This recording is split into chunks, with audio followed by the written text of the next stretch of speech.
बिस्मिल्लाहिर्रहमानिर्रहीम। आज शुरू करेंगे चैप्टर 8 फोर्स एंड मोशन के ऊपर पंजाब टेक्स्ट बुक बोर्ड का।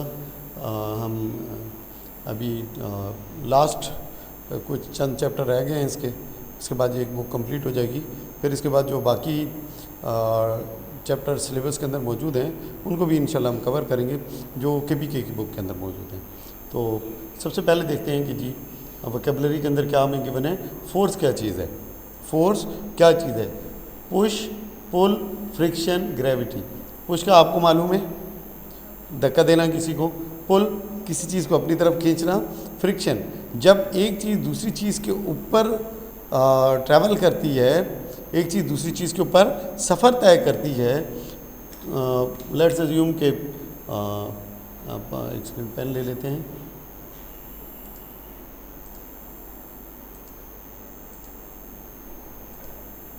ओके जी, अब एक फ़र्ज़ करें हमारे पास क्या है, कोई भी एक चीज़ है, लेट्स से कि ये अर्थ सरफेस है। अब अगर इसके ऊपर कोई भी चीज़ मूव कर रही है, कोई भी चीज़ इसके ऊपर मूव कर रही है तो वो इसके साथ रगड़ खाती है। क्या करती है? रगड़ खाती है। इस रगड़ को फ्रिक्शन कहते हैं। ठीक है जी। उसके बाद क्या है जी? ग्रेविटी। ग्रेविटी ये वो फोर्स है जिस चीज़ के साथ ज़मीन किसी चीज़ को अपने सेंटर की तरफ खींचती है। कहाँ पे खींचती है? अर्थ अपने सेंटर की तरफ जिस चीज़ को खींचती है, जिस ताकत से, उसे क्या कहा जाता है बेटा? ग्रेविटी कहा जाता है। ये फोर्स की चंद किस्में। तो इस किस्म का एक क्वेश्चन आ सकता है, it is an example of. तो ये सारे क्या हैं? फोर्स की एग्जाम्पल है। डिस्टेंस, दो पॉइंट्स के दरमियान जो गैप है, दो पॉइंट्स के दरमियान जो गैप है, इसे बोला जाता है डिस्टेंस। इसे क्या बोला जाता है? डिस्टेंस बोला जाता है। एक पॉइंट इधर है, एक पॉइंट इधर है, अब एक पॉइंट इधर है। अब ये चीज़ यहाँ से ऐसे निकली, ऐसे मूव करके इधर चली गई। तो ये जो दो पॉइंट्स थे, इनके दरमियान जो गैप है, इस सारे को मेजर करेंगे और इसको क्या बोलेंगे हम? डिस्टेंस बोलेंगे। स्पीड, अब स्पीड ये है कि इस पॉइंट से इस पॉइंट तक ये जो डिस्टेंस है, ये कितने टाइम में तय किया गया है? ये कितने टाइम में तय किया गया है, इसे क्या बोला जाता है जी? स्पीड। तो क्या पढ़ेंगे? Measure of how fast or slow an object moves per unit time. Per unit time से मुराद है जो गिवन टाइम है उसके अंदर कोई चीज़ कितनी जल्दी या कितनी आहिस्ता, आसानी, आराम से सफ़र तय करती है। ठीक है, कितनी तेज़ी से कोई चीज़ जा रही है या कितनी स्लो जा रही है। नेक्स्ट हमारे पास क्या है जी? ग्रेविटी। ओके जी, नेक्स्ट हमारे पास क्या है? डिस्प्लेसमेंट है। ग्रेविटी, ग्रेविटी क्या है? The earth pull on the object. जो ज़मीन जिस शिद्दत के साथ चीज़ों को अपनी तरफ खींचती है उसे क्या कहते हैं? ग्रेविटी कहते हैं। डिस्प्लेसमेंट क्या है? अब हमने ये देखा था कि डिस्टेंस यहाँ से लेके यहाँ तक है, लेकिन ये सीधी लाइन नहीं है। अगर मैं सीधी लाइन यहाँ पे खींचूँ, कोई शायद इतनी ज़्यादा सीधी ना हो, लेकिन कोशिश करता हूँ कि सीधी लाइन लग जाए।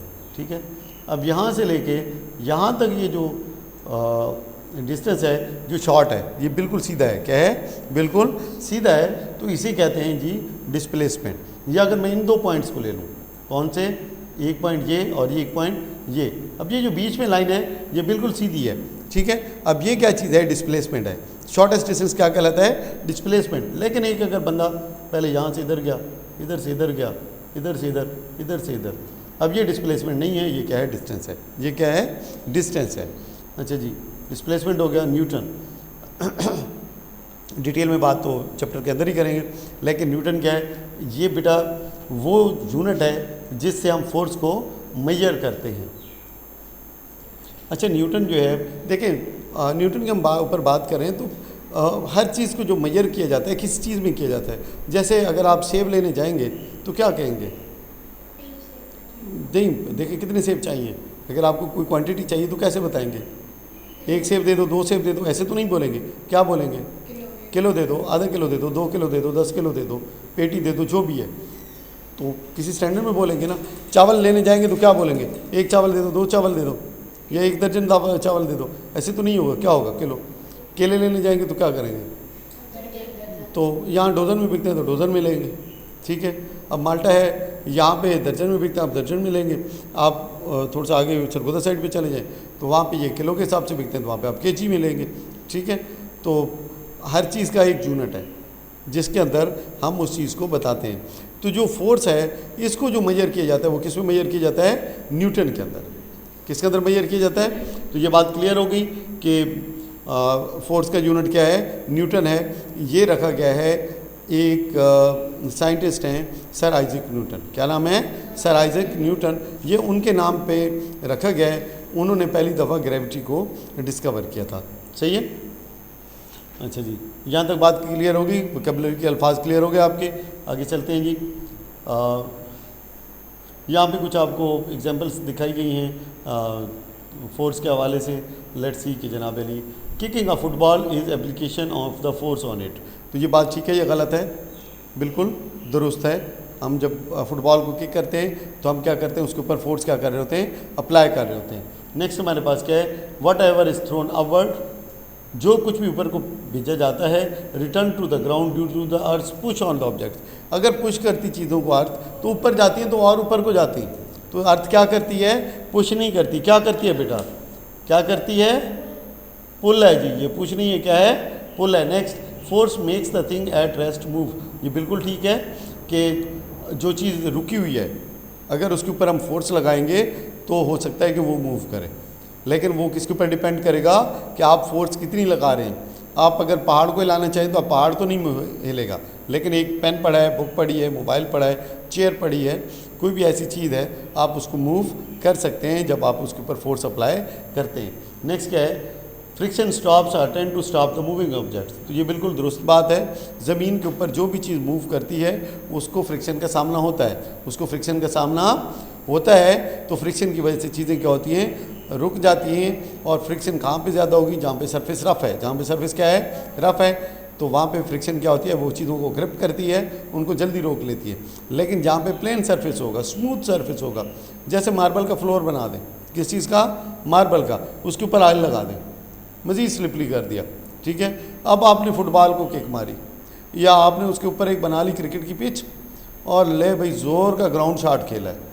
अब वो बंदा जो है, आप उसको बॉल को उठाने के लिए तो उसको साइकिल चाहिए, है कि नहीं? कितनी बॉल दूर जाएगी? बॉल रुकेगी कहीं? बड़ा मुश्किल होगा उसको रोकना, ठीक है, क्योंकि फ्रिक्शन ना होने के बराबर है। तो जो बॉल डिस्टेंस तय करेगी वो बहुत ही इनॉर्मस होगा, बहुत ही ज़्यादा होगा, और आम बंदे के लिए उसको उठा के वापस लाना इतना आसान नहीं होगा, ठीक है। तो फ्रिक्शन का क्लियर हो गया कि फ्रिक्शन रफ सरफेस पे ज़्यादा होती है, स्मूथ और पॉलिश सरफेस पे क्या होती है? कम होती है। उसके बाद क्या है जी, machine makes the work easier. तो ये बिल्कुल दुरुस्त जवाब है। मशीन की मदद से हम मुख्तलिफ़ तरीक़ों से अपने काम को आसान बनाते हैं, ठीक है। नेक्स्ट क्या है, फोर्स के ऊपर आते हैं जी। पहले वोकैबुलरी थी, now we will study force in a bit detail, ठीक है। फोर्स क्या है? Push and pull makes the things move. जो पुश और पुल होता है वो चीज़ों को क्या कराता है बेटा? मूव कराता है। ग्रेविटी क्या है? वो अर्थ पुल ऑन द ऑब्जेक्ट्स है। ग्रेविटी क्या है? ज़मीन जिस चीज़ कुव्वत से चीज़ों को अपनी तरफ खींचती है उसको क्या बोला जाता है जी? ग्रेविटी बोला जाता है। ज़मीन का जो पुल है चीज़ों के ऊपर, जो ज़मीन से चीज़ ऊपर है, तो ज़मीन क्या करेगी? उसको पुल करेगी अपने सेंटर की तरफ। इसको क्या बोला जाता है? Gravity. Moving objects can not stop if there is no friction. अगर फ्रिक्शन ना हो तो चीज़ें नहीं रुकेंगी। मैंने आपको एग्जांपल से साबित कर दिया पहले कि अगर रफ सरफेस होगा तो बहुत जल्दी चीज़ रुक जाएगी, लेकिन उसी को आप पॉलिश वगैरह कर दें, फ्रिक्शन कम कर दें, अब उसको रोकना काफ़ी मुश्किल होगा। और अगर बिल्कुल ही रिमूव कर दें, अगर बिल्कुल ही रिमूव कर दें तो इट विल नॉट स्टॉप, ठीक है। अगर एयर रेजिस्टेंस भी ना हो, फ्रिक्शन भी ना हो, तो कोई चीज़ फिर रुकेगी नहीं, जो चलती है उसी स्पीड से चलती जाएगी अनटिल समथिंग ब्लॉक्स इट, ठीक है, और स्टॉप्स इट। नेक्स्ट है push pull and gravity and friction are the examples of force. Next है इफेक्ट्स ऑफ फोर्स। फोर्स के इफेक्ट्स क्या होते हैं? Make the things at rest move. देखते हैं जी हम यहाँ पे अगर कोई एग्जांपल है, यहाँ पे रेस्ट के ऊपर अगर हम इसको फुटबॉल को एक ले लेते हैं, ठीक है, और इसको क्या मारी गई है? किक मारी गई है। क्या मारी गई है जी? किक मारी गई है। तो क्या ये मूव करेगी कि नहीं करेगी? तो क्या जी, चेंज द, पहला था क्या? Make the things at rest move, stop the moving objects, stop the moving objects. ये बॉल आपको नज़र आ रही है, ठीक है, मूविंग बॉल को रोका गया है। फोर्स किसने लगाई है? गोलकीपर ने फोर्स लगाई है। नेक्स्ट है change the speed of a moving object. अब अगर कोई जैसे ये बॉल आ रही है, ये आ रही थी क्या? इस डायरेक्शन से, बैट्समैन ने शॉट मारी और किधर को जा रही है? इस डायरेक्शन में। तो change the direction of a moving object, ये बात क्लियर होगी। उसके बाद change the speed of a moving object, जो स्पीड है उसको कम कर सकती है, स्पीड को कम कर सकती है। इसमें ये है कि यहाँ पे तो उस तरह से कोई एग्जांपल नहीं दिखाई गई है, जिसमें ब्लॉक करने की, कि रोक करने की, स्टॉप करने की आपको दिखा दी गई है। यहाँ पे एक चीज़ रुकी हुई है उसको हरकत में लेके जा रहे हैं। ये भी जनाब अली वही है कि फोर्स ऑब्जेक्ट्स टू मूव। उसके बाद है चेंजेस द स्पीड। अब मतलब है कि ये स्लो जा रहा था, अब बंदे ने ज़ोर ज़्यादा लगाया, बंदे ने ज़ोर ज़्यादा लगाया तो क्या होगा, इसकी स्पीड क्या हो जाएगी, इंक्रीज़ हो जाएगी। अब ये change the shape, change the shape तो मतलब है कि आपने उसके ऊपर जोर लगाया, प्रेस किया तो बॉल की शेप चेंज हो गई। आप छुरी से काट के इसके 2 टुकड़े करके भी इसकी शेप को चेंज कर सकते हैं। नेक्स्ट है change the direction of the motion. तो ये सारी चीज़ें होगी, बात क्लियर आ गई। अगर ये चीज़ एमसीक्यूज़ के अंदर आ जाए तो क्या आप बड़े आराम से क्लियर कर सकते हैं कि फोर्स के इफेक्ट क्या क्या हैं, क्या ये इफेक्ट फोर्स का है कि नहीं है, तो क्या आप डिफ्रेंशिएट कर सकते हैं, नहीं कर सकते। ठीक है, नेक्स्ट हमारे पास क्या है, चेंजिंग इन द स्पीड। तो लेट्स स्टार्ट करते हैं ये चेंज इन स्पीड। अब स्पीड में चेंज कैसे होगी, consider you are moving by a bicycle at certain speed.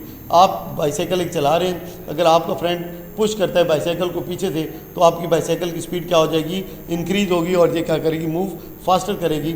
लेकिन अगर वो उसको पीछे से खींचता है, क्या करता है, बाईसाइकिल को पीछे से पकड़ के खींचता है तो आपकी स्पीड क्या हो जाएगी, वो डिक्रीज़ हो जाएगी और आप क्या करेंगे, मूव क्या करेंगे, स्लोअर करेंगे। If a force is applied on a moving object in the, अब ये इंपॉर्टेंट है, अगर डायरेक्शन ऑफ मोशन में, अब देखो ये डायरेक्शन ऑफ मोशन है और ये बच्चा क्या कर रहा है, पीछे से जोर लगा रहा है, तो क्या करेगा, डायरेक्शन ऑफ मोशन में अगर आप जोर लगाएंगे तो स्पीड क्या होगी, बढ़ेगी। लेकिन अगर आपके उसकी अपोजिट साइड पे जोर लगाएंगे तो उसकी स्पीड क्या होगी, डिक्रीज होगी। बात समझ लगी कि नहीं लगी। उसके बाद है change in direction. Change in direction तो ये आपको बता दिएगा कि जनाब अली अगर आप चाहें तो फोर्स की मदद से किसी चीज़ की डायरेक्शन को चेंज कर सकते हैं। In a cricket match when the bowler throws the ball towards the batsman he hits the ball in this way the direction of motion of the ball is change. ठीक है, उसके बाद है the quantity of matter. ये कुछ चीज़ें आपको जानना ज़रूरी है। नंबर 1 कि जो भी चीज़ बनी है वो मैटर से बनती है, जो भी चीज़ बनती है वो किस चीज़ से बेटा बनती है, मैटर से बनती है। तो जो अब किसी भी चीज़ के अंदर जो मैटर की अमाउंट है उसे क्या बोलते हैं, मैस बोला जाता है। उसे क्या बोला जाता है जी, मैस। एक चीज़ में कितना मैटर मौजूद है उसे क्या बोला जाता है, मैस। अब मैस याद रखिएगा, एक अब चेयर जहाँ पे पड़ी है इसको आप उठा के चांद पे ले जाएं तो क्या इसके अंदर मैटर चेंज हो जाएगा या उतना ही रहेगा, चेयर उतनी ही रहेगी या चेंज हो जाएगी, उतनी ही रहेगी। आप अपने आप को उठा के चांद पे ले जाएं तो क्या आप कम या ज़्यादा हो जाएंगे या उतने ही रहेंगे। तो जो मैटर है वो सेम रहता है, जो मैटर होता है वो सेम रहता है और मैटर को क्या बोला जाता है, मैस। मैस क्या चीज़ है, quantity of matter in a body. इसका मतलब है कि मैस ज़मीन के ऊपर, आसमान के ऊपर, चांद के ऊपर, पहाड़ के ऊपर, हर जगह के ऊपर क्या रहेगा, सेम रहेगा। क्या रहेगा, सेम रहेगा। बात समझ आ गई। नेक्स्ट हमारे पास क्या है, ज़मीन चीज़ों को अपनी तरफ खींचती है, इस पुल को क्या बोला जाता है बेटा, ग्रेविटी बोला जाता है। उसके बाद है इस ग्रेविटी की वैल्यू क्या है, इसको एक्सेलरेशन कहते हैं। ठीक है, इसको क्या कहते हैं, एक्सेलरेशन ड्यू टू ग्रेविटी। चीज़ें ज़मीन की तरफ जिस स्पीड से आती हैं, चीज़ें ज़मीन की तरफ जिस स्पीड से आती हैं उस लफ्ज़ को क्या नाम दिया गया है, एक्सेलरेशन ड्यू टू ग्रेविटी। ठीक है, और इसकी वैल्यू क्या है बेटा, ये है 10 न्यूटन पर केजी। इसका मतलब है कि अगर एक चीज़ का वेट 1 kg है, एक चीज़ का वेट कितना है, 1 kg। अगर वेट का कोई भी ऑब्जेक्ट ज़मीन की तरफ आ रहा है, कितना बेटा, 1 kg उसका वेट है, तो उसके ऊपर ज़मीन कितना फोर्स लगाएगी, 10 न्यूटन। कितना, 10 न्यूटन। अब इसको फर्दर आप सिंप्लीफाई कर दें, इसका मतलब है कि अगर 1000 ग्राम हो तो कितना फोर्स लगेगी, 10 न्यूटन। इसी तरह से अगर 100 ग्राम हो तो फिर कितना लगेगी, 1 न्यूटन। तो इससे एक चीज़ और क्लियर हो गई कि 1 न्यूटन मतलब है कि क्या चीज़ है। तो 1 न्यूटन क्या चीज़ है, तो अगर कोई चीज़ ज़मीन की तरफ आ रही है, अगर कोई चीज़ ज़मीन की तरफ आ रही है और उसका वज़न कितना है, 100 ग्राम है, उसका क्या है, 100 ग्राम है, तो उसके ऊपर ज़मीन का जो पुल होगा वो कितना होगा, 1 न्यूटन होगा। बात क्लियर हुई नहीं हुई। उसके बाद है जो क्वांटिटीज़ हैं, mass, force, length, time, that can be measured और कॉल्ड फिजिकल क्वांटिटीज़। ऐसी क्वांटिटीज़ जिनको मेजर किया जा सकता है, ऐसी क्वांटिटीज़ जिनको मेजर किया जा सकता है उन्हें क्या कहा जाता है जी? Physical quantities. उसके बाद जो स्टैंडर्ड क्वांटिटी है उसको मेजर करने के लिए उसको उसका यूनिट कहते हैं, उसको उसका क्या कहते हैं? यूनिट कहते हैं। अब स्टैंडर्ड यूनिट हम देख लेते हैं। बेटा फोर्स का क्या है? न्यूटन है। लेंथ का क्या है?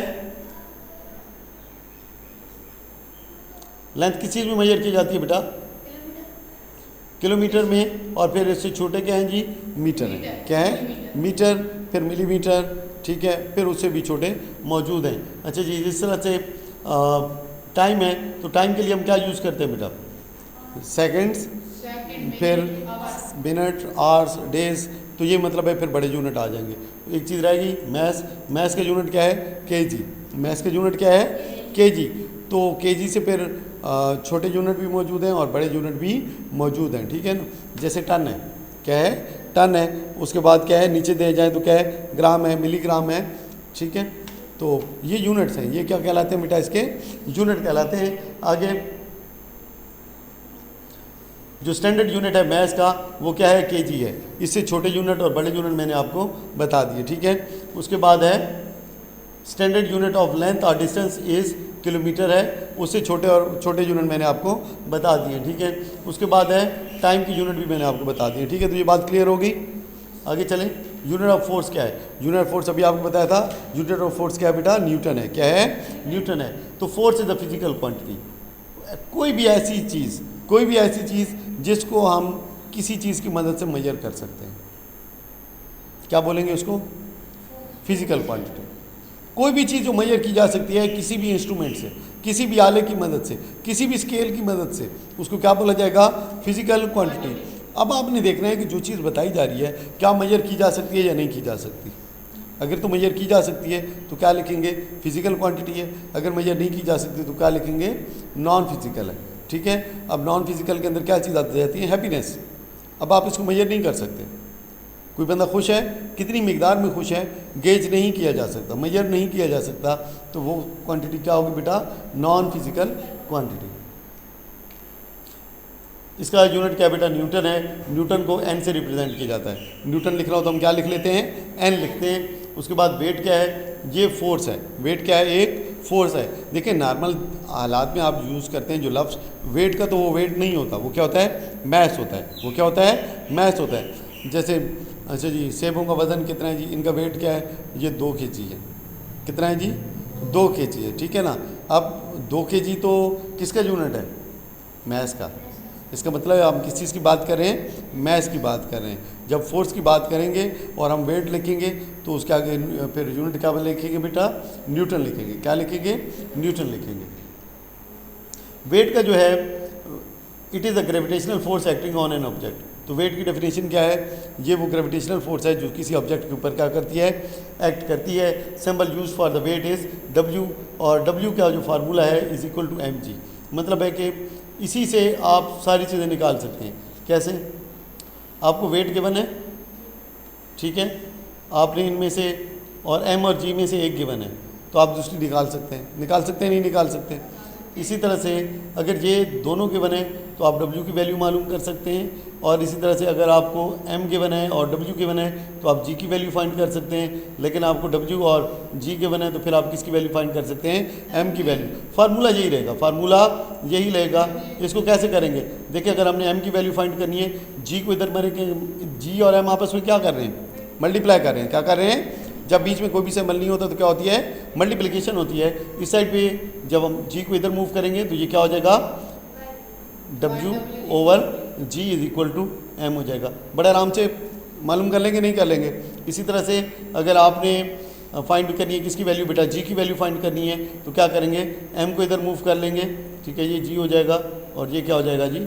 w और m हो जाएगा। तो बात क्लियर है। एक फार्मूले की मदद से आप जितनी भी चीज़ें हैं वो मालूम कर सकते हैं जो उस फार्मूले में गिवन है। अगर एक चीज़ मिसिंग है, अगर एक चीज़ मिसिंग है, याद रखें मल्टीप्लाई होगा तो दूसरी तरफ जाके क्या हो जाएगा? डिवाइड, और अगर डिवाइड है तो दूसरी तरफ जाके क्या हो जाएगा? मल्टीप्लाई। आगे चलें जी।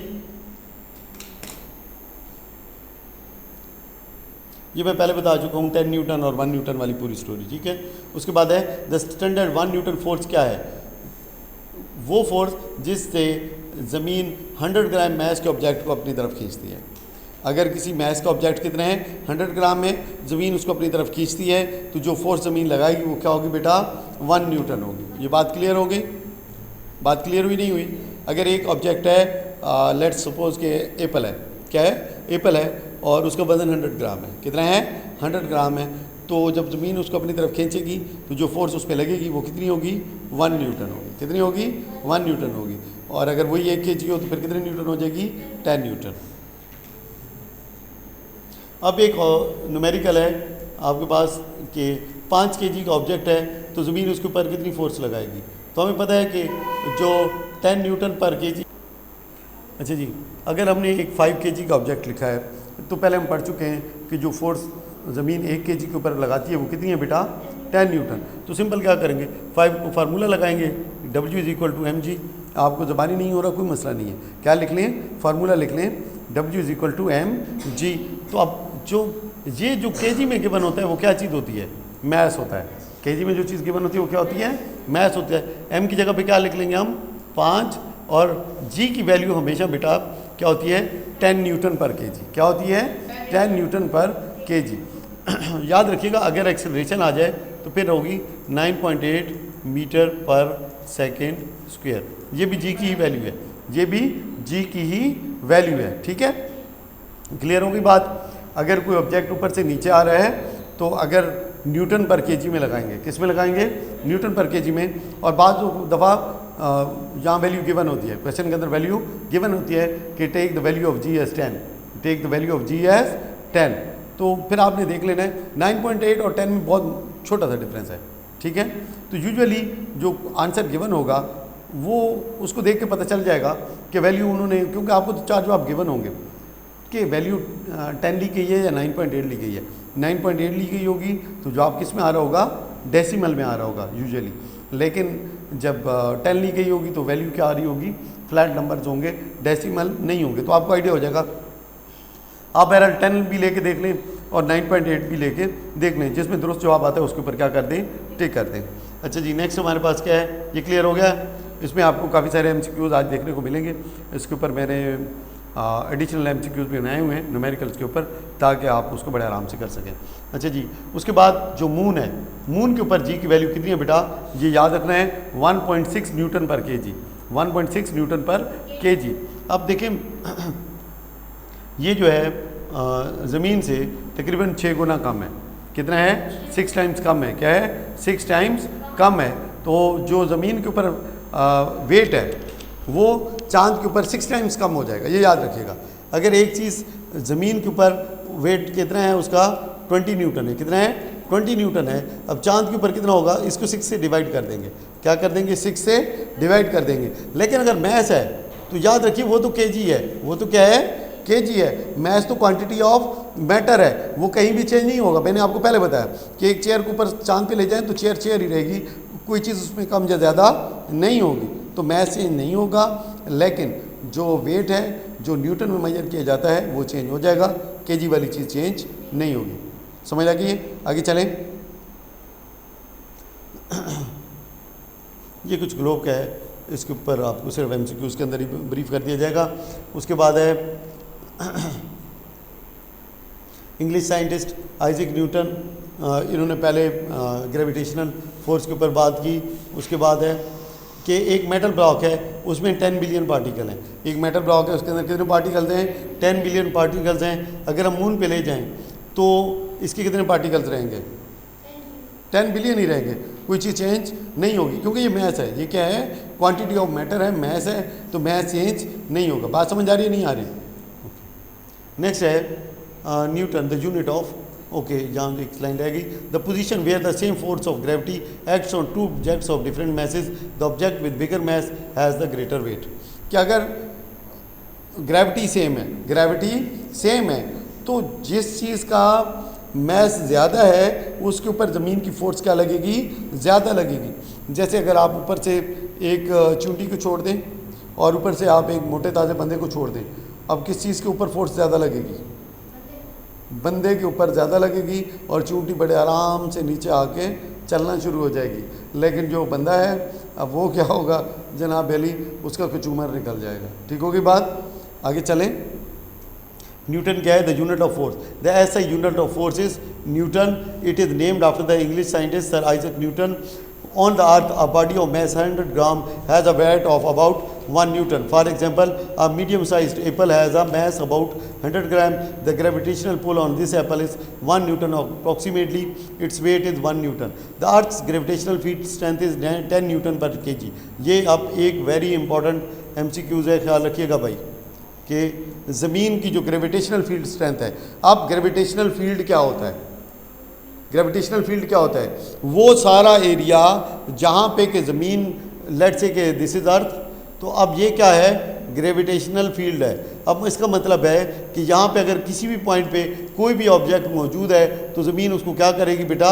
अपनी तरफ खींच लेगी, अपनी तरफ खींच लेगी। तो ग्रेविटेशनल फील्ड क्या होता है? वो एरिया जहाँ पे कि ग्रेविटेशन का अफेक्ट होता है, जहाँ पे कि ग्रेविटी ज़मीन की काम करेगी, उसे क्या कहते हैं बेटा? Gravitational field. तो ये जो स्ट्रेंथ है इसकी कितनी है? 10 न्यूटन पर केजी है। उसके बाद है द ग्रेविटेशनल एक्सेलरेशन। क्या है नेक्स्ट हमारे पास? क्या है? The gravitational acceleration ji is constant and equal to 9.8 metre per second square. जी की वैल्यू कितनी होती है बेटा? 9.8 metre per second square. Clear होगी बात? अब ये क्या है? Acceleration due to gravity. कितनी स्पीड के साथ वो चीज़ आएगी, कितनी स्पीड के साथ वो चीज़ आएगी, तो वो क्या है? 9.8 मीटर पर सेकेंड स्क्वायर। ये एक्सेलरेशन है, याद रखिएगा। ये क्या चीज़ है? एक्सेलरेशन है, ये वेलोसिटी नहीं है। वेलोसिटी का यूनिट मीटर पर सेकंड होता है, एक्सेलरेशन का मीटर पर सेकंड स्क्वायर होता है। और जिस ताकत से ज़मीन चीज़ों को अपनी तरफ खींचती है वो क्या होती है बेटा? 10 न्यूटन पर केजी। और जिस स्पीड से चीज़ वो नीचे आती है वो कितनी होती है? 9.8 metre per second square. Got it?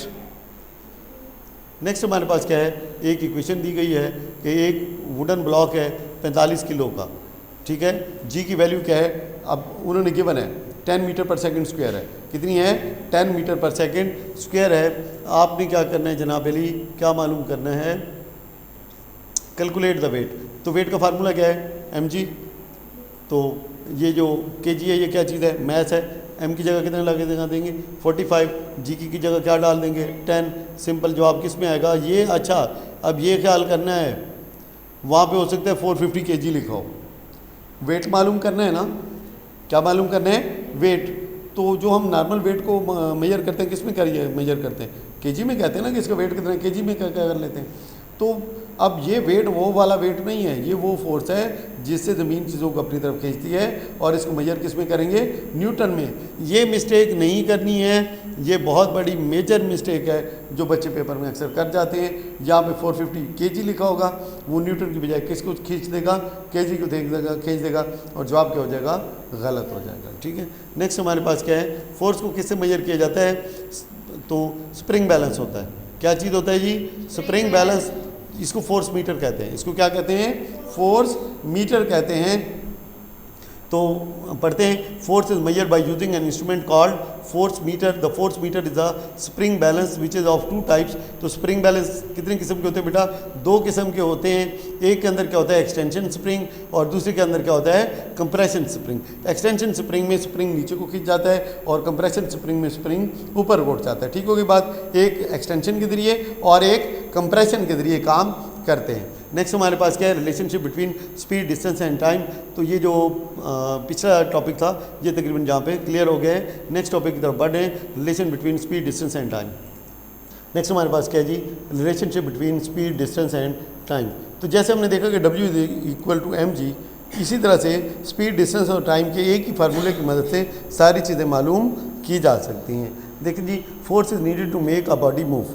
ठीक है। उसके बाद ये हम पढ़ चुके हैं, when we apply some force an object it moves and cover some distance in the direction of the applied force. Speed of a moving object tells how fast और स्लो इट मूव्स। तो speed क्या बताती है कि कोई चीज़ कितनी तेज़ या कितनी आहिस्ता मूव कर रही है। If you drive your vehicle eight greater speed you will move faster and cover more distance. अगर आप उसी गाड़ी को स्लो चलाएंगे तो आप क्या करेंगे? लेस डिस्टेंस कवर करेंगे। स्पीड का फार्मूला क्या है? Distance over time. Distance over time. अब सिंबल क्या है? ये इंपॉर्टेंट है। स्पीड को ज़ाहिर किया जाता है v से बेटा, डिस्टेंस को ज़ाहिर किया जाता है s से, और टाइम को ज़ाहिर किया जाता है छोटे t से, छोटे t से। इसका ख्याल रखना है भाई, बड़ा t टेम्परेचर के लिए होता है, बड़ा t किसके लिए होता है? टेम्परेचर के लिए। छोटा t होता है टाइम के लिए, इसे ख्याल रखिएगा, ठीक है। छोटा t किसके लिए होता है? टाइम के लिए होता है। तो इसका ख्याल रखिएगा, फार्मूले के अंदर हो सकता है कि वो आपको फार्मूला दे दे और वहाँ पे बड़ा टी लगा दे, तो इसका ख्याल रखना है, इसका ख्याल रखना है। अब इसी की मदद से बाकी तीनों चीज़ें मालूम की जा सकती हैं, नहीं मालूम की जा सकती भाई। अब यहाँ से अगर आपको डिस्टेंस मालूम करना है, टाइम उधर जाएगा तो स्पीड से क्या हो जाएगा? मल्टीप्लाई हो जाएगा। इसी तरह से अगर आपने टाइम मालूम करना है, क्या मालूम करने हैं? टाइम मालूम करने हैं, तो फिर क्या करेंगे जी? टाइम मालूम करने तो क्या करेंगे? डिस्टेंस को आप इधर ही रहने देंगे, टाइम को इधर ले जाएंगे, ठीक है। ये डिवाइड हो रहा था, इधर आगे मल्टीप्लाई, और ये मल्टीप्लाई हो रहा है, इधर आगे क्या हो जाएगा? डिवाइड। तो टाइम का फार्मूला क्या हो जाएगा? Distance divided by the speed. तो आपके पास क्या निकल आएगा? टाइम। तो क्या एक ही फार्मूले की मदद से ये चीज़ें आप क्लियर कर सकेंगे कि नहीं? सिर्फ एक फार्मूला आपको याद करना है, कौन सा? Speed is equal to speed. बात क्लियर हो गई। और सैम्पल भूलने नहीं है, सैम्पल भूलने नहीं है। आपको जो MCQs दिए जाएंगे उसके अंदर आपको ये तकरीबन 6 सवाल गिवन है। कितने सवाल गिवन है? 6 न्यूमेरिकल गिवन है। स्पीड के, डिस्टेंस के और टाइम के, हर एक के 2-2 हैं, हर एक के क्या हैं? 2-2 हैं।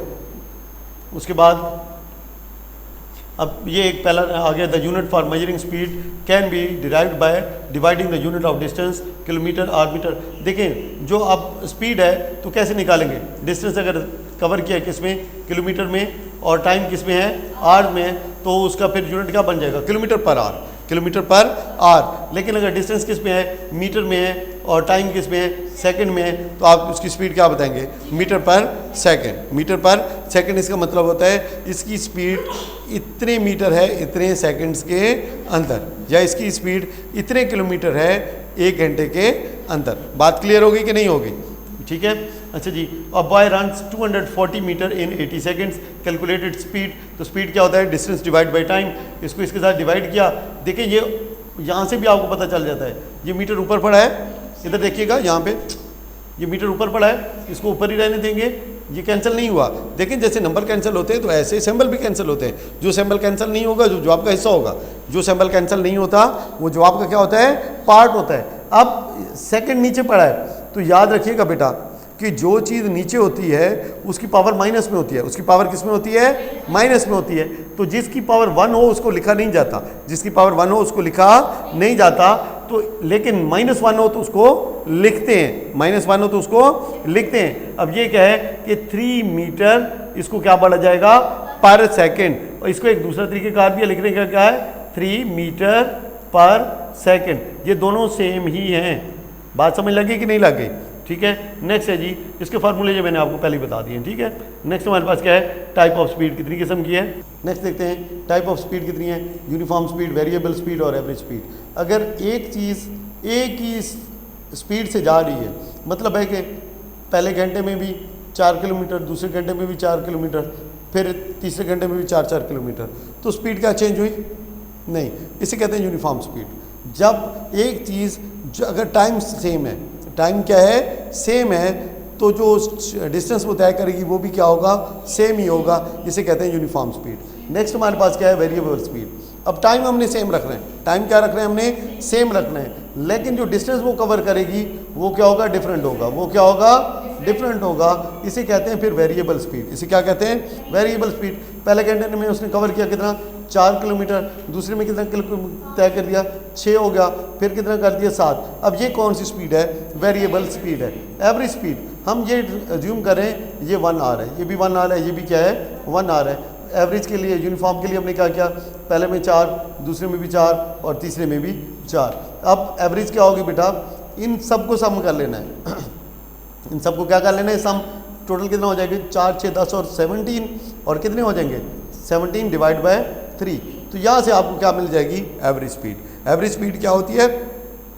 Total distance divided by total time. इसके ऊपर आपको 2 MCQs मिलेंगे पेपर में, ठीक है। यूनिफॉर्म स्पीड अब सिर्फ पढ़ने ही रह गए। ये ग्राफ है, ये क्या है बेटा? ग्राफ है।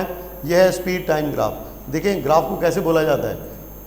ये ये वाले जो एक्सेस होते हैं ये कौन से एक्सेस होते हैं बेटा, यहाँ पर देखिएगा बुक की तरफ बेटा, ये एक्सेस कौन से होते हैं, वाई एक्सेस। ये कौन से एक्सेस होते हैं, वाई एक्सेस। और ये वाले एक्सेस कौन से होते हैं बेटा, एक्स एक्सेस। ठीक है, जो हॉरिजॉन्टल लाइन होती है एक्स एक्सिस और जो वर्टिकल लाइन होती है वो वाई एक्सिस। अब इस ग्राफ का क्या नाम है, एक तरफ स्पीड है दूसरी तरफ टाइम है, इसको क्या हम बोलते हैं, स्पीड टाइम ग्राफ। बात क्लियर हो गई, पढ़नी आसान या मुश्किल। इस ग्राफ का क्या नाम है, स्पीड टाइम ग्राफ। अब इसका क्या मतलब है, जो स्पीड है चेंज नहीं हो रही, ये यहाँ से स्पीड चेंज नहीं हो रही, तो ये क्या होगा बेटा, यूनिफॉर्म स्पीड। बात क्लियर हो गई कि नहीं होगी। तो यूनिफॉर्म स्पीड क्या है, if an object travel the same distance in the same interval of time its speed is called uniform speed. ये वही एग्जांपल है जो पहले हम दे चुके हैं। अब वेरिएबल स्पीड, अब देखिए ये भी वही सेम है, ये क्या है बेटा, डिस्टेंस टाइम ग्राफ है। ये क्या है, डिस्टेंस टाइम ग्राफ है। यहाँ पे क्या था, स्पीड टाइम ग्राफ था, यहाँ पे क्या था, स्पीड टाइम ग्राफ था। अब देखिए यहाँ से ये चीज़ निकली है और इस स्पीड के साथ गई है, फिर यहाँ से इधर जनाब अली ये डिस्टेंस बेसिकली बता रहा है, क्या बता रहा है, डिस्टेंस। अब इसके ऊपर यहाँ पे नंबर नहीं लगे इसलिए आपको थोड़ी सी कन्फ्यूजन हो सकती है, लेकिन हम यहाँ पे कुछ लिख लेते हैं नंबर्स, ताकि आपको जो है वो थोड़ा इसको देखने में ज़्यादा बेहतर तरीके से आसानी हो। ये हमारे पास 0 था, 0 डिस्टेंस कवर किया गया था। ओके जी, यहाँ पे हम देख रहे हैं कि जो डिस्टेंस है बेटा हमने लिखा कि यहाँ 0 पे खड़ा है, किस पे खड़ा है, 0 पे खड़ा है। अब यहाँ पे उसने जो डिस्टेंस कवर किया है वो है 5 किलोमीटर है, इसको हम ऊपर लिख लेते हैं कितना जी, 5 किलोमीटर। फिर यहाँ पे जो डिस्टेंस है कितना हो जाएगा, 10, 15, 20, 25। लेट्स सी, इधर टाइम को भी लगा लेते हैं। ये है 15 मिनट्स, इसको मैं इधर लिख देता हूँ। ये क्या चीज़ है बेटा, मिनट्स हैं। ये 30 मिनट्स, 45 और ये 1 आवर हो जाएगा। ठीक है, तो ये 60 मिनट हो गए और ये चलें थोड़ा सा इसको एक्सटेंड कर लेते हैं, ये क्या हो जाएगा जनाब 120। ठीक है, तो बाकी इसमें वैल्यूज़ आप पुट कर सकते हैं। अब इसको समझाना थोड़ा आसान हो जाएगा। ठीक है, अब इसको देखें कि जनाब अली ये जो यहाँ तक आया है इस टाइम के ऊपर तकरीबन 20 मिनट हुए थे और इसकी जो स्पीड थी वो 7 किलोमीटर का सफ़र तय कर चुका है। ठीक है, लेकिन अब ये जनाब अली इसने अच्छी खासी ब्रेक लगा दी और ये 20 से लेके 45 मिनट तक कहाँ रहा है, ये ठहरा रहा है। क्या रहा है, ठहरा रहा है। फिर इसने दोबारा पिक किया है और फिर ये तकरीबन वो पहले वाली स्पीड के साथ चल पड़ा है। तो पता चल गया कि स्पीड कौन सी है, वेरिएबल स्पीड है। क्या स्पीड है, बात क्लियर हुई है कि नहीं हुई है। ठीक है, अगर if a car travels different distance in the same interval of time its speed is called variable speed. Average speed total distance cover को टोटल टाइम के साथ डिवाइड कर देंगे तो हमारे पास क्या चीज़ आ जाएगी, एवरेज स्पीड आ जाएगी। अब एवरेज स्पीड इसमें मालूम करनी है तो क्या है, 60 किलोमीटर उसने तय किया कितने में बेटा, 2 आवर्स में 60 किलोमीटर फी आवर की हिसाब से गया है। मतलब है कि 2 घंटे में कितना डिस्टेंस उसने तय कर लिया बेटा, यहाँ पे हम लिख लेते हैं 120 किलोमीटर। यही है ना, 60 किलोमीटर पर आवर है। आवर कितने यहाँ पे 2 हैं, तो हमारे पास फिर जो टोटल डिस्टेंस कितना होगा 120 किलोमीटर्स होगा। उसके बाद उसी के साथ मल्टीप्लाई करेंगे ना, डिस्टेंस इज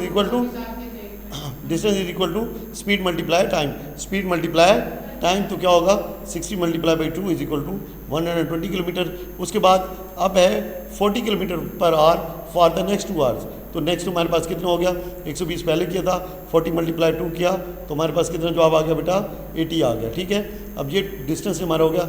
एवरेज स्पीड मालूम करनी है तो 120 प्लस 80 कितने हो जाएगा बेटा, 200। मतलब है कि और डिवाइड किससे करेंगे, 2 आवर्स एक है, 2 आवर्स एक है, कितने हो गए 4 आवर्स हो गए। तो हमारे पास क्या आ गया 50। उसकी स्पीड क्या है जी, एवरेज स्पीड कितनी है जी, 50 किलोमीटर पर आवर। बात क्लियर हो गई कि नहीं हो गई, ये किलोमीटर थे और ये क्या थे बेटा, आवर्स थे। क्लियर हुआ या नहीं हुआ। ठीक है, ये मैंने आपको बताया कि पर आवर को लिखने का एक दूसरा तरीका क्या है कि यूनिट के ऊपर क्या डाल दी जाती है, पावर उसकी माइनस में डाल दी जाती है। नेक्स्ट क्या है जनाब पहली, ये भी एवरेज स्पीड ही मालूम करनी है। अब इसमें आपको मिनट और सेकंड में दिया गया है, मीटर और सेकंड में, मीटर और सेकंड में, तो यूनिट क्या होगा, मीटर पर सेकंड होगा, यूनिट क्या होगा, मीटर पर सेकंड होगा। नेक्स्ट हमारे पास क्या है, इस पर मैं ज़्यादा टाइम इसलिए नहीं ले रहा हूँ कि आई एम प्रीटी होपफुल कि आप बड़े आराम से ये कर सकेंगे, ठीक है। अच्छा जी, उसके बाद है, देखना चाहे तो आप देख भी सकते हैं इसको कि क्या हुआ इसके अंदर। बस टोटल डिस्टेंस को इकट्ठा करके, टोटल टाइम को इकट्ठा करके आपस में डिवाइड कर दिया गया है। नेक्स्ट हमारे पास क्या है, a motor car covers 100 metre in 5 second, अगर उसकी स्पीड यूनिफॉर्म है तो फाइंड इट्स वैल्यू। अब ये सवाल क्लियर नहीं है, बेसिकली स्पीड मालूम करनी है। क्या मालूम करनी है? स्पीड मालूम करनी है। थोड़ा मुश्किल तरीके से लिखा गया है, तो फाइंड इट्स स्पीड मालूम करें। क्या मालूम करें? स्पीड मालूम करें, या डिस्टेंस नहीं, स्पीड तो ऑलरेडी गिवन है 100 मीटर इन 5 सेकेंड, तो डिस्टेंस फाइंड करना होगा। क्या फाइंड करना होगा? क्योंकि देखिए यहाँ पे ये, बल्कि डिस्टेंस तो ऑलरेडी गिवन है, स्पीड ही फाइंड करनी है, सॉरी। ओके जी, 100 मीटर है, टाइम कितना है? 5 सेकेंड है, तो जवाब क्या आएगा हमारे पास? 20। ऊपर क्या है हमारे पास? मीटर है, नीचे क्या बेटा हमारे पास? सेकेंड। या तो ऐसे लिख लें या क्या लिख लें? ऐसे लिख लें, जैसे आपकी मर्जी है, ठीक है। अच्छा जी, आगे चलते हैं। अब boy run for 20 seconds with uniform speed of 5 metre per second. अब यहाँ पे सवाल क्लियर कट है, डिस्टेंस मालूम करें। क्या मालूम करना है? डिस्टेंस। तो डिस्टेंस का फार्मूला क्या होता है बेटा? Speed multiply by time, speed multiply by time. Speed कितनी है हमारे पास? 5 है, और आपके पास टाइम कितना है बेटा? 20 है, तो 5 और 20 कितने हो जाएंगे? 100 हो जाएंगे। क्या हो जाएंगे? 100। इसको मैं यूनिट, अब 100 क्या चीज़ है आपके पास? मीटर है, मीटर। 100 क्या है? मीटर। क्योंकि नहीं, मीटर, डिस्टेंस मीटर में होता है। डिस्टेंस आपने मुझे, अब देखें ये यूनिट आपको मज़ीद क्लियर करना हो तो 5 हमारे पास क्या है? मीटर पर सेकेंड, और मल्टीप्लाई क्या है? 20 सेकेंड। अब ये पर सेकंड का मतलब है ये नीचे पड़ा है, ये क्या पड़ा है? नीचे पड़ा है। इसको एक और तरीके से लिख लें, 5 ये metre divide by second multiply by 20 second. Second cut गया सेकंड के साथ, आपके पास क्या बच गया? 100 मीटर। तो अगर आपको यूनिट वहाँ पे क्लियर ना भी हो रहा हो तो बड़े आराम से आप उसको जब कटिंग करेंगे तो जो चीज़ कटनी है वो कट जाएगी। याद रखिएगा, सिंबल भी उसी तरह से कटते हैं जैसे नंबर कटते हैं, ठीक है ना। जो चीज़ कटेगी वो निकल जाएगी, और जो चीज़ बाकी बचेगी वो उसका यूनिट होगा। वैसे भी पता है आपको कि डिस्टेंस का यूनिट क्या है, तो उससे भी आप मालूम कर सकते हैं। आगे चलें। A train took 12 minutes to travel 10 km from station A to B and 24 minutes to travel 20 km from station B to C. Average speed मालूम करनी है, एवरेज स्पीड मालूम करनी है। जहाँ पे कोई थोड़ा बहुत इशू है तो उसको सवाल को मैं क्लियर कर रहा हूँ, ठीक है। कितने जी? 12 मिनट में कितना टाइम उसने कवर किया, कितना डिस्टेंस? 10 किलोमीटर। फिर क्या 24 मिनट में कितना ट्रैवल किया जी? 20 किलोमीटर। एवरेज स्पीड मालूम करनी है, किस में करनी है जी? किलोमीटर पर आवर में करनी है। अब ये याद रखिएगा, किसमें ट्रैवल किसमें करनी है बेटा? किलोमीटर पर आवर में करनी है। सबसे देखिए हमारे पास टाइम कितना है? 36 मिनट है, और डिस्टेंस कितना है? 30 किलोमीटर है। अब ये देखें, ये तो आवर है, ये तो किलोमीटर पूरे कंप्लीट हैं। यहाँ पे क्या है हमारे पास? मिनट है। यहाँ पे क्या है हमारे पास? मिनट है। अब मिनट के हम क्या बना लेंगे? आवर्स बना लेंगे। तो मिनट के आवर कैसे बनाएंगे? 36 को हम डिवाइड कर देंगे किसके साथ बेटा? 60 के साथ। किसके साथ? 60 के साथ। तो 60 और 6/10, 6/10। देखें अब इसको नहीं, यहाँ पे आप मज़ीद लेके जाने की ज़रूरत नहीं है, क्योंकि यहाँ पे हमारा काम हल हो जाता है। वजह क्या है? देखिए नीचे जब ज़ीरो हो और ऊपर जब हम इसको इसके साथ डिवाइड करते हैं तो क्या होता है? जितनी ज़ीरो होती हैं उतना ही पॉइंट इस तरफ को मूव कर जाता है। अब ये क्या है? बेसिकली 6.0 है ना, 6.0 लिख सकता हूँ मैं, इसको नहीं लिख सकता। तो जब नीचे ज़ीरो है तो ये पॉइंट को किधर मूव कराती है बेटा? इस साइड पे मूव कराती है। तो आंसर क्या आ जाएगा? 0.6। तो आपके पास कितने आवर्स आ चुके हैं? 0.6। अब आप इसी उसको मालूम करेंगे किलोमीटर पर आवर में। किलोमीटर पर आवर में तो डिस्टेंस कितना था आपके पास बेटा? 30 था, और किससे डिवाइड किया है? 0.6 से डिवाइड किया है। किससे डिवाइड किया है? 0.6 से डिवाइड किया है। अब 0.6 का आप क्या करें? पॉइंट हटा दें। क्या करें? पॉइंट, या तो आप सीधा इसको डिवाइड कर दें। 30 को क्या कर लें? 0.6 से डिवाइड करें। तो या तो इस तरीके से आप कर लें, लेकिन उसमें हो सकता है कि आपको मुश्किलात हो, तो सिंपल क्या करें? 0.6 का इशारिया ख़त्म कर दें। 0.6 का क्या कर दें, इशारिया ख़त्म कर दें। इशारिया ख़त्म करने से क्या हो जाएगा, ये हो जाएगा 6/10, ये हो जाएगा 30/6/10। अब शायद बात समझ आ रही है या नहीं आ रही, तो इसको एक दूसरे तरीके से लिख लें। 30 डिवाइड हो रहा है किससे बेटा, 6/10 से डिवाइड हो रहा है। अगर मैं इसको मल्टीप्लाई करूं तो क्या हो जाएगा, उलट जाएगा, नहीं उलट जाएगा, ठीक हो गया। अब ये बड़े आराम से हो जाएगा कि नहीं हो जाएगा, क्या आ गया आपके पास, ठीक है। 510 इज़ 50, 510 इज़ 50, क्या है आपके पास आंसर, 50 km/h। बात समझ लगी है कि नहीं लगी। थोड़ा सा और इसके ऊपर मतलब है कि मैं एक दो चीज़ें और आपको क्लियर कर दूं। वो उनका डायरेक्ट इस सवाल से सारा लिंक तो नहीं है, लेकिन कम से कम ये जो चीज़ है थोड़ी सी आपको आइडिया हो।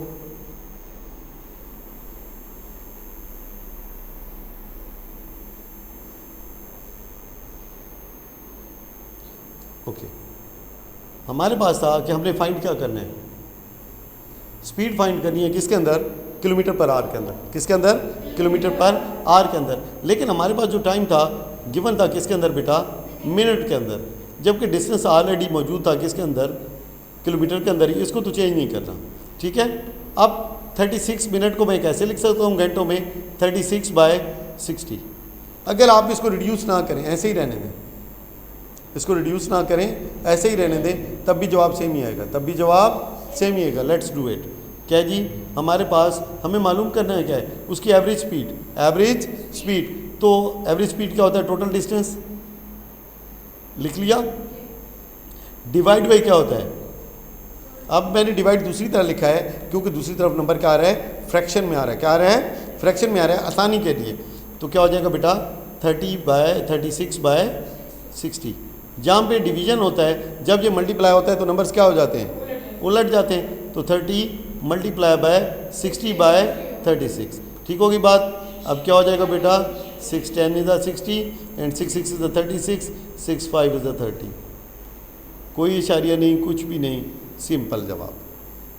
ये तरीका भी मौजूद है, ये तरीका भी मौजूद है और काफ़ी आसान है, काफ़ी आसान है। बात समझ लगी है नहीं लगी है, कि जब फ्रैक्शन में नंबर इस तरह से आ रहे हो, दोबारा बताता हूँ, अगर फ्रैक्शन में नंबर ऐसे आ रहे हो कि 6 डिवाइडेड बाय 3/5, ऐसे कुछ लिखो, तो इसको इस तरह लिखने की बजाय कैसे लिख लें, इसको सीधा ऐसे लिख लें, 6 डिवाइडेड बाय 3/5। तो क्या हो जाएगा, 6 × 5/3। तो जवाब क्या आ जाएगा, ये जी 10 आंसर आ गया। अब ये वाला करना आसान है या इस तरीके से करना आसान है, ठीक है। जब फ्रैक्शन का मतलब डिवीजन होता है, फ्रैक्शन का मतलब क्या होता है बेटा, डिवीजन ही होता है, तो आप उसको ऐसे लिख के उल्टा के जनाब खींच दें। आसान समझ आ गई। मैंने कहा इस बात को क्लियर कर दूं, अगर कहीं पे पेपर में कोई चीज़ आ जाती है तो आपके लिए परेशानी का सबब ना हो। नेक्स्ट मूव करते हैं आगे जी। नेक्स्ट है, the distance of the earth from the sun is 149 million kilometres. ये 6 जीरो किसको ज़ाहिर करते हैं बेटा, मिलियन को। याद रखिए, मिलियन के अंदर ये जो जीरो कितने होते हैं, 6 जीरो हैं। तो ये 3 किलोमीटर है जनाब अली ज़मीन और अर्थ का फासला। The speed of light is this, what is the time taken for the light to travel from the sun to earth. तो ज़मीन तक लाइट कितनी देर के बाद पहुँचेगी। तो हमें बेसिकली क्या मालूम करना है, टाइम मालूम करना है, टी। तो टी किसके बराबर होता है, distance divided by speed. Time क्या होता है, डिस्टेंस डिवाइड बाय स्पीड। फ़र्ज़ करें आपने रावलपिंडी जाना है, किधर जाना है, रावलपिंडी जाना है। तो अब आपने मालूम करना है कि कितना टाइम लगेगा, कितना टाइम लगेगा। अब रावलपिंडी है 200 किलोमीटर, कितना है 200 किलोमीटर। आपकी गाड़ी की स्पीड आपको बता दी गई है जी, है 100 किलोमीटर। कितनी है, 100 किलोमीटर। लेट्स अज्यूम कि इसकी स्पीड कितनी है, 100 किलोमीटर। इस पर मेरा चालान नहीं कर देना कि गाड़ी बहुत तेज़ चला रहे हो, कोई तेज़ नहीं चला रहे, एग्जाम्पल कोट कर रहे हैं, होगी बात। अच्छा जी, तो 200 नंबर्स को सिर्फ सीधा रखने के लिए कि 200 किलोमीटर हमारे पास डिस्टेंस है और हमें कितना टाइम दिया गया है, 2 घंटे दिए गए हैं। तो टाइम अब कैसे मालूम करेंगे, डिस्टेंस को डिवाइड कर देंगे किसके साथ, उसकी स्पीड के साथ, टाइम निकल आएगा। तो सेम चीज़ यहीं पे भी अप्लाई होती है। तो ऐसी सूरत में जब सवाल की समझ ना आ रही हो, जब सवाल की समझ ना आ रही हो, तो अपनी रियल लाइफ में से कोई छोटी सी एग्जांपल ले ले उसी तरह की, आपको आइडिया हो जाएगा कि यार उसका जवाब क्या आता है। तो जो उसका जवाब आएगा, जो फार्मूला आपने उसके लिए यूज़ किया है, वही फार्मूला यहाँ पे भी आप यूज़ कर लेंगे। बात क्लियर हो गई कि नहीं हो गई। देखें, अगर आप फ़र्ज़ करें एक कमरे में बैठे हैं और कमरे आप यही देखना है ना कि यार कितना टाइम लगता है उस चीज़ को कवर करने में। तो ये अंदाज़ा लगा लेंगे, यहाँ से लेके दरवाज़ा है, दरवाजे का जो डिस्टेंस है कितना है 5 मीटर है। कितना है 5 मीटर है। दरवाजे तक चल के जो आप जा रहे हैं आपकी स्पीड कितनी है जी, ठीक है, तो टाइम कितना लगेगा, तो उसकी मदद से भी आप बड़े आराम से फार्मूला बना सकते हैं, कोई मुश्किल बात नहीं होती। सिर्फ ये है वैल्यूज़ बहुत बड़ी गिवन है, उनको एग्जांपल के लिए क्या कर लें, बिल्कुल छोटा छोटा करके लिख लें। क्या कर लें, छोटा छोटा करके और राउंडेड फिगर में लिख लें ताकि कैलकुलेशन करने में आसानी हो। फिर जिस तरीके से आपका जवाब उसमें निकले, जैसे हमने रावलपिंडी वाले का निकाला, हमें पता चल गया कि यार क्या करना है, डिस्टेंस को डिवाइड कर देना है किसके साथ, स्पीड के साथ। तो उस सूरत में ये बड़े सवालों के लिए भी सेम तरीक़ेकार अख्तियार किया जा सकता है। अब इसको करके देखते हैं क्या जी, 149 मिलियन किलोमीटर डिवाइड बाय 300,000, ये 3 जीरो इसके साथ बेटा कट गए और 2 जीरो कट गए इसके साथ। अब ये देखना है कि क्या इसके ऊपर टेबल जाता है कि नहीं जाता। तो इसके ऊपर 3 का टेबल क्या जाएगा, नहीं जाएगा। वजह क्या है, 4 और 1 कितने होते हैं 5, 5 और 9 कितने होते हैं 14। डिविजिबिलिटी टेस्ट फेल होता है 3 का, तो 3 का टेबल इसके ऊपर नहीं जाएगा। तो इसका क्या मतलब है, आपको क्या करनी है, फिर डिवीजन करनी है। क्या करनी है, डिवीजन करनी है। तो आप डिवीजन कर लें, 1490 डिवाइडेड बाय 3, 3 4 इज़ 12, 2 29, 3 9 इज़ 27, पीछे कितने बच गए आपके पास 2 20, तो 3 6 इज़ 18। अब ये देखें वो सेम ही चलता जाएगा, तो ये हो जाएगा 496.66। तो इसको आप राउंड करेंगे तो क्या जवाब आ जाएगा 496.7 सेकेंड्स। अगर वहाँ पे गिवन है मिनट, अगर वहाँ पे गिवन है मिनट, तो ये कितने मिनट बनेंगे बेटा, 8 से 48, इसको 60 से डिवाइड कर लें। क्या कर लें, 60 से डिवाइड कर लें, तो क्या बन जाएंगे आपके मिनट बन जाएंगे। ये 4 6 8 इज़ 480, 8 मिनट बच गए, पीछे कितने बच गए 16 सेकेंड, 8 मिनट और 16.7 सेकेंड्स, ठीक है, या 8 मिनट और 17 सेकंड, जो भी आपके पास मतलब है कि उसके अंदर गिवन है, तो आप उसके हिसाब से आंसर को ट्यून इन कर सकते हैं। बात क्लियर होगी कि नहीं होगी, ये सवाल क्लियर हुआ नहीं हुआ, तो अभी आप सवाल कर सकेंगे इस तरह के न्यूमेरिकल के नहीं कर सकेंगे। आपको जो क्वेश्चन गिवन है उसमें न्यूमेरिकल मौजूद हैं। अच्छा जी, डिस्टेंस एंड डिस्प्लेसमेंट। अब डिस्टेंस और डिस्प्लेसमेंट के दरमियान क्या फ़र्क है, ये पहले मैं बता चुका हूँ आपको। डिस्टेंस होता है कोई भी 2 पॉइंट्स के दरमियान जो भी गैप है, जो भी गैप है। फ़र्ज़ करें हम कहते हैं कि ये एक पॉइंट है मेरा, जहाँ पे क्या है मेरा स्कूल है, और जहाँ से मैं अपने बच्चे को लेके जा रहा हूँ। सबसे पहले मैं गया हूँ इस पॉइंट के ऊपर, यहाँ बेकरी से मैंने लिया है ब्रेड, बेकरी से क्या ले लिया है ब्रेड। यहाँ से फिर आगे नहर थी, तो ये पुल है, यहाँ से मैं इसको अबूर किया, ठीक है। फिर आगे वो ट्रेन का ट्रैक है, जिसकी वजह से मैं सीधा इधर से नहीं जा सकता, तो मैं क्या करता हूँ इधर को मुड़ जाता हूँ, ठीक है। अब यहाँ से बिल्कुल मेरा रास्ता क्लियर है, और यहाँ से मैंने इधर का रास्ता लिया। तो अब ये जो सारा एरिया है ये क्या है बेटा, डिस्टेंस है। ये क्या है, डिस्टेंस है। लेकिन अगर इसी पॉइंट को जनाब अली यहाँ पे मेरे पास कोई एक क्या ले लें, बुलडोज़र ले लें, बुलडोज़र पे चढ़ के बैठ गए और सीधे बच्चे को स्कूल छोड़ा है, ठीक हो गई बात। अब क्या हुआ, ये डिस्प्लेसमेंट है, ठीक है। ये बुलडोज़र की एग्जांपल आपको वैसे दी है कि अब और तो कोई तरीक़ाकार नहीं है सीधा जाने का, ठीक है। या हमारे पास क्या है, कोई जहाज़ है, ठीक है, जहाज़ है, हेलीकॉप्टर है, उस पर बिठाया, बच्चे को स्कूल के ऊपर ओवर किया और बच्चा स्कूल में लैंड कर गया। डिस्प्लेसमेंट क्या होती है, शॉर्टेस्ट डिस्टेंस। यहाँ से ये बात दोनों पॉइंट्स क्लियर हो गए या नहीं क्लियर हुए। अच्छा जी, बुक हम काफ़ी ख़राब कर देते हैं, लेकिन क्या करें। अच्छा जी,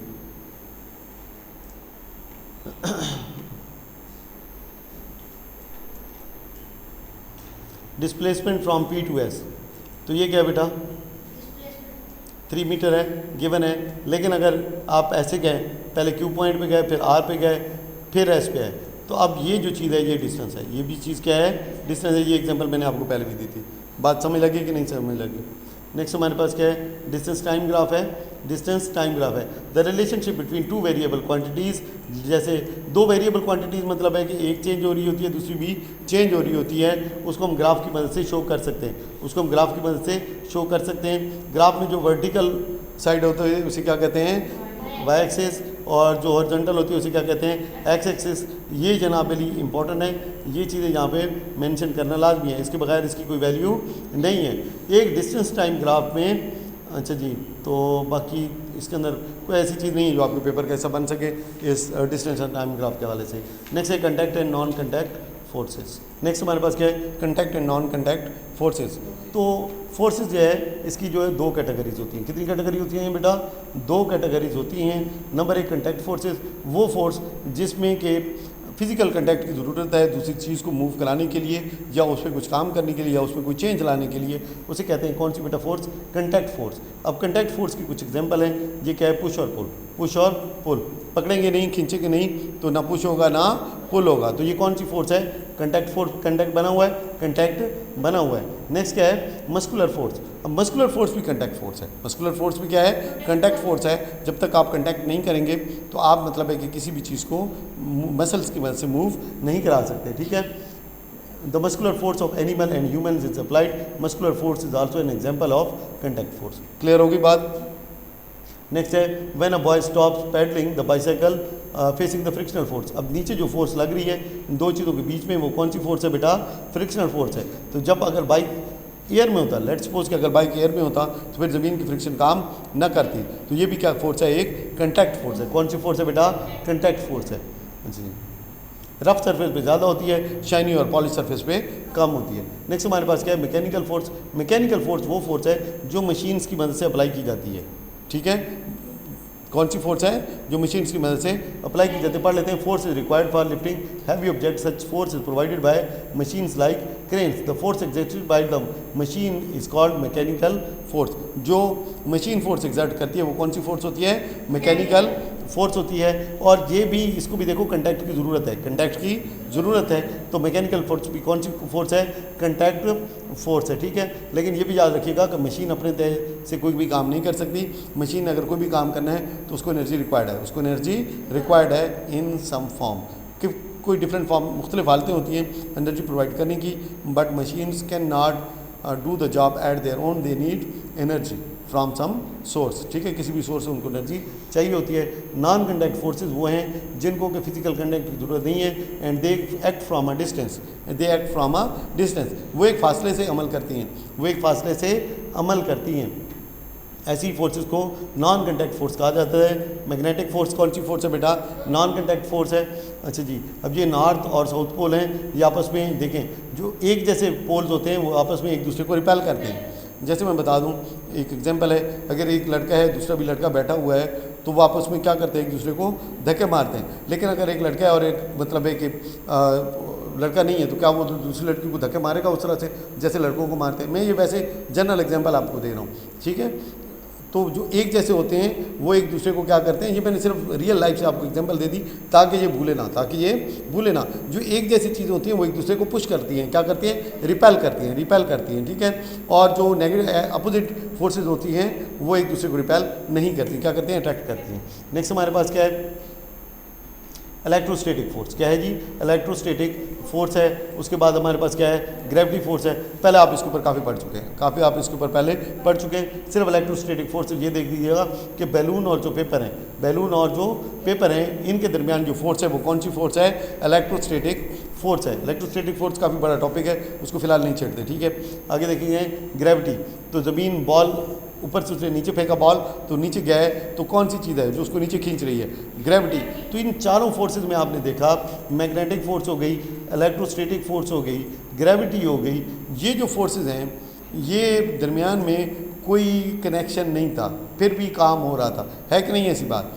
तो इसे कहते हैं कौन सी फोर्सेस, नॉन कंटैक्ट फोर्सेस, ठीक है। Action and reaction forces, action और रिएक्शन फोर्सेस। अब आप एक बॉल को दीवार पर मारें तो बॉल क्या दीवार के साथ चिपक जाएगा, नहीं, किधर आएगा, वापस आएगा। जिस एंगल से फेंकेंगे उसी एंगल से वापस मुड़ेगा। एक्शन, एक जो बॉल का फेंकना है वो क्या है, एक्शन है, और बॉल का लौटना क्या है, वो रिएक्शन है। वो क्या है, रिएक्शन है। अब एक्शन और रिएक्शन, चलें उसके ऊपर बाद में बात कर लेते हैं, पहले बुक के ऊपर आ जाते हैं। अब बुक जोर लगा रही है किधर को, अपने मैस की वजह से और ग्रेविटी की वजह से नीचे को जोर लगा रही है। क्या लगा रही है, नीचे को जोर लगा रही है। उसके रिएक्शन के तौर पे ज़मीन उसको नीचे को खींच रही है, और एज अ रिएक्शन बुक किधर जोर लगा रही है, ऊपर को जोर लगा रही है। किधर जोर लगा रही है, ऊपर को जोर लगा रही है, क्योंकि ये दोनों फोर्सेज आपस में बराबर हैं। एक्शन और रिएक्शन फोर्स आपस में क्या है, बराबर है। तो इसलिए बुक अपनी जगह पे स्टेबल रहती है। क्या रहती है, स्टेबल रहती है। तो एक्शन और रिएक्शन फोर्सेस क्या होती हैं, इक्वल होती हैं। कितनी कैसे होती हैं बेटा, इक्वल होती हैं, लेकिन डायरेक्शन क्या होती है, एक अगर एक्शन फोर्स इधर से आ रही है तो रिएक्शन फोर्स किधर को जाएगी, इधर को जाएगी। Action and reaction forces are, बेटा बुक को देखें यहाँ पे, action and reaction forces are equal but opposite in direction. ये जो चीज़ है इसे क्या कहते हैं, Newton's third law of motion. इसको क्या बोला जाता है, Newton's third law of motion. ठीक है, यहाँ पे स्पेस शटल है, यहाँ पे क्या है, स्पेस शटल है। तो क्या जी, इंजन जो है वो पुश करता है हार्ड गैसेस को एक्शन फोर्स के तौर पे, और हार्ड गैसेस क्या करती हैं, रिएक्शन फोर्स लगा के रॉकेट को क्या करती हैं, आगे को धकेलती हैं। ये हॉट गैसेस नीचे को जोर, मतलब है कि वो इंजन से किधर को जा रहा है, नीचे को इनको पुश किया जाता है बाहर, और जो हॉट गैसेस हैं वो अपोजिट डायरेक्शन में जोर लगा के स्पेस शटल को किधर भेजती हैं, ऊपर आगे को। अच्छा जी, इसमें दोनों में डायरेक्शन क्या है बेटा, अपोजिट है, लेकिन जो फोर्स की क्वांटिटी है वो क्या है, सेम है। इसे कहते हैं Newton's third law of action motion.